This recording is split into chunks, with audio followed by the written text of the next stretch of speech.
Assalamualaikum warahmatullahi wabarakatuh. Perkenalkan saya Telah Redan dengan NIM 33321900077. Pada hari ini saya akan mempresentasikan tentang simulasi sistem komunikasi serat optik ya. Jadi pendahuluannya seperti ini, serat optik merupakan teknologi penting dalam sistem komunikasi modern karena kemampuannya mentransmisikan data dengan kecepatan tinggi dan kapasitas besar. Teknologi ini memanfaatkan prinsip dasar transmisi cahaya melalui media serat optik yang terbuat dari bahan kaca atau plastik dengan kelebihan utama berupa daya redam yang rendah, bandwidth luas, dan resistensi terhadap gangguan elektromagnetik. Next, simulasi sistem komunikasi serat optik. Nah, simulasi sistem komunikasi serat optik. Simulasi ini sangat penting untuk memahami performa dan mengevaluasi desain dan prediksi efektivitas tanpa membangun infrastruktur fisik terlebih dahulu. Simulasi mencakup model matematika komponen seperti sumber cahaya, serat optik, dan penerima, serta memprediksi efek dispersi, atenuasi, dan non-linearitas pada transmisi jarak jauh. Hal ini memungkinkan optimasi parameter sistem seperti panjang gelombang, daya input, dan modulasi, menjadikannya alat penting dalam pengembangan teknologi komunikasi yang lebih efisien. Eh, Dalam simulasi SKSO ini, kita menggunakan opti sistem seperti yang ada pada RPS. Jadi yang pertama, caranya itu membuka opti sistem terlebih dahulu, lalu memasukkan komponen-komponen utama, dikoneksikan komponennya, lalu kita set parameter komponen, lalu di-run simulasi dan menganalisis hasilnya seperti apa. Nah, kita ke penjelasan opti sistem terlebih dahulu. Opti sistem adalah perangkat lunak simulasi berbasis grafik yang dirancang khusus untuk merancang, mensimulasikan, dan mengoptimalkan sistem komunikasi optik.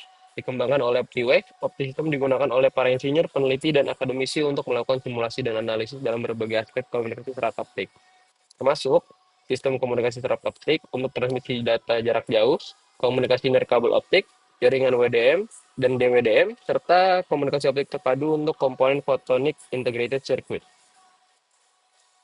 Nah, kalau misalnya ditanya seperti apa sih tampilan optik sistem, ini adalah tampilan optik sistem yang saya bisa peroleh. Karena secara langsung saya mungkin belum pernah mengaplikasikan optik sistem, tapi ini tampilannya awal seperti ini. Nah, kira-kira komponen apa sih yang biasanya untuk mensimulasikan SKSO di optik sistem ya? Yang pertama pasti ada transmitternya dulu, atau sumber cahayanya, terus modulator, optical fiber, receiver, sama low pass filter, dan biar analyzer. Nah, balik lagi rangkaian koneksi simulasi ini hanyalah yang general atau yang biasa sering digunakan ya. Yang setahu saya, pemahaman saya juga pernah bekerja praktek di salah satu produksi kabel optik dan mostly atau kebanyakan rangkaiannya simpel sih. Jadi dari PBF generator, laser diode untuk tembakan, optical fiber buat mengirimkan, fotodetektor untuk menerima, low pass filter untuk mengelola sinyalnya, dan beranalyzer untuk menganalisis hasilnya. Nah, kita sekarang ke fungsi dari masing-masing komponen ya. Setiap komponen yang ada pada simulasi ini memiliki fungsi dan perannya masing-masing agar bisa menjalankan simulasi secara benar. Nah, fungsi yang pertama, itu ada di PBF generator. Jadi fungsi ini menghasilkan urutan bit acak 0 dan 1 yang digunakan sebagai sinyal data input. Nah, untuk mensimulasikan sumber data digital yang dikirimkan melalui link serat optik. Nah, perannya seperti apa? Untuk menyediakan sinyal digital. Lalu kita beralih ke laser diode. Laser diode ini masukkan sinyal cahaya dalam bentuk sinar laser dengan panjang gelombang tertentu. Biasanya 1550 nanometer untuk komunikasi serat optik. Peran dalam sistemnya itu adalah sumber cahaya yang akan dimodulasi oleh sinyal data digital lalu mengantarkan informasi melalui sinyal optik. Lalu ada modulator Mach Zehnder. Sebenarnya banyak tipe modulator. Fungsi modulasinya adalah sinyal optik dari laser dengan sinyal listrik. Ini mengubah intensitas sinyal optik sesuai dengan pola bit dan PBRS generator. Perannya adalah mengubah sinyal digital dalam menjadi sinyal optik yang siap untuk dikirim melalui serat optik. Optical fiber. Nah, medianya, kalau optical fiber adalah media untuk mengirim sinyal cahaya dari transmitter ke receiver melalui jalur serat optik. Perannya apa? Perannya adalah membawa sinyal optik dari sumber penerima dengan kerugian kecil dan beberapa fenomena dispersi yang dapat mempengaruhi kualitas sinyal. Lalu ada fotodetektor. Nah, fungsi dari fotodetektor adalah mengkonversi sinyal optik yang diterima kembali menjadi sinyal listrik. Nah, mendeteksi sinyal cahaya dan mengubahnya menjadi sinyal listrik yang sesuai dengan pola bit yang dikirimkan. Jadi informasi yang sudah ditransmisikan lalu di-receive dan dirubah sesuai pola yang dikirimkan. Lalu ada low pass filter. Nah, low pass filter ini adalah untuk menyaring komponen frekuensi tinggi dari sinyal listrik yang dihasilkan oleh fotodetektor sehingga noise-nya hilang dan menjaga integritas sinyal. Perannya adalah meningkatkan kualitas sinyal yang diterima dengan membatasi noise yang mungkin muncul selama proses deteksi. Yang terakhir adalah bear analyzer. Jadi bear analyzer ini adalah untuk mengukur tingkat kesalahan bit dalam sinyal yang diterima serta menganalisis kualitas transmisi melalui tampilan eye diagram. Peran dalam sistem adalah mengukur kinerja keseluruhan sistem komunikasi, menentukan seberapa andal sinyal ditransmisikan dan diterima tanpa kesalahan bit yang signifikan. Lalu, nah, ketika emang simulasi pasti ada pengukuran-pengukuran. Nah, di sini ada beberapa blok pengukuran utama. Yang pertama beranalyzer, terus osiloskop. Ini juga sering dipakai di pabrik-pabrik pembuatan kabel optik. Ada optical spectrum analyzer, ada optical potentiometer (OPM) juga sering dipakai, ada electrical spectrum analyzer, key factor estimation, dan eye diagram analyzer.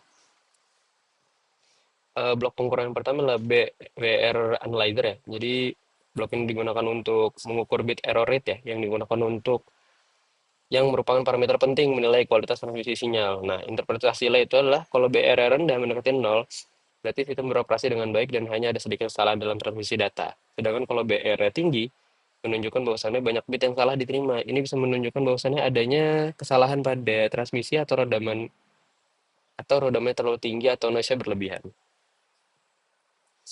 Lanjut ada oscilloscope visualizer, jadi menampilkan bentuk gelombang sinyal listrik atau optik dalam domain waktu. Nah, interpretasi hasil ya, kalau sinyal jelas dan tajam itu menunjukkan bahwasannya sinyal dipertahankan secara baik selama transmisi. Lalu kalau misalnya sinyalnya terdistorsi atau tidak stabil, maka ditunjukkan bahwasannya ada noise, ada dispersi optik dan interferensi yang mempengaruhi transmisi. Next ada optical spectrum analyzer ya. Jadi blok ini untuk menganalisis spektrum sinyal optik yang dikirimkan melalui sistem. Nah, hasilnya itu seperti apa sih? Kalau misal spektrum yang sempit dan tajam, itu menunjukkan bahwa sinyal optik memiliki kualitas yang baik dan tidak terpengaruh oleh dispersi atau efek nonlinearitas. Sedangkan kalau misalnya spektrum yang melebar menandakan dispersi atau efek nonlinear yang dapat menyebabkan penurunan kualitas sinyal, terutama pada sistem WDM. Nah, ini OPM nih. Mengukur daya optik dalam satuan dBm atau miliwatt pada berbagai titik dalam sistem. Misalnya setelah laser, sebelum dan sesudah serat optik atau sebelum fotodetektor. Nah, ini sering digunakan karena lebih akurat dan juga banyak titik-titik pengukurannya. Nah, interpretasi hasilnya itu seperti apa? Jadi kalau misalnya dayanya sesuai dengan ekspektasi, maka itu transmisinya cukup kuat dan tidak memerlukan penguatan tambahan. Sedangkan kalau ada penurunan daya dari apa yang sudah spesifikasinya, maka berarti adanya redaman atau adanya sedikit gangguan transmisi seperti itu. Lalu ada electrical spectrum analyzer. Nah, electrical spectrum analyzer ini mengukur spektrum frekuensi sinyal listrik yang dihasilkan atau fotodetektor. Nah, interpretasi hasilnya seperti apa? Kalau misal spektrum yang tajam menunjukkan bahwa sinyal dipertahankan baik dalam konversi dari domain optik ke domain listrik. Sedangkan kalau spektrum yang melebar dapat menunjukkan adanya noise atau distorsi frekuensi yang disebabkan oleh interferensi atau dispersi. Ada selanjutnya adalah key factor estimation. Blok ini digunakan untuk menghitung key factor yang merupakan parameter yang digunakan untuk mengukur kualitas sinyal optik. Interpretasinya seperti apa? Kalau key factornya tinggi, itu mengindikasikan bahwasannya kualitas sinyal yang baik dan sedikit kemungkinan adanya kesalahan bit. Sedangkan kalau nilai key factor rendah, menunjukkan bahwasannya sinyal rentan terhadap kesalahan bit dan kinerja sistem mungkin perlu diperbaiki misalnya dengan meningkatkan daya sinyal atau memperpendek jarak transmisi. Yang terakhir ada eye diagram analyzer. Jadi fungsinya menempelkan diagram mata dari sinyal digital untuk menilai kualitas transmisi. Nah, interpretasi hasilnya seperti apa? Bukan mata yang besar ini adalah indikator sinyal yang bersih dengan noise yang dan digital yang minimal. Sedangkan kalau mata yang tertutup atau sempit, menunjukkan adanya noise atau distorsi atau intersimbol interference yang mengurangi kualitas sinyal. Seperti itu blok pengukuran yang biasa digunakan dalam simulasi sistem komunikasi saluran optik.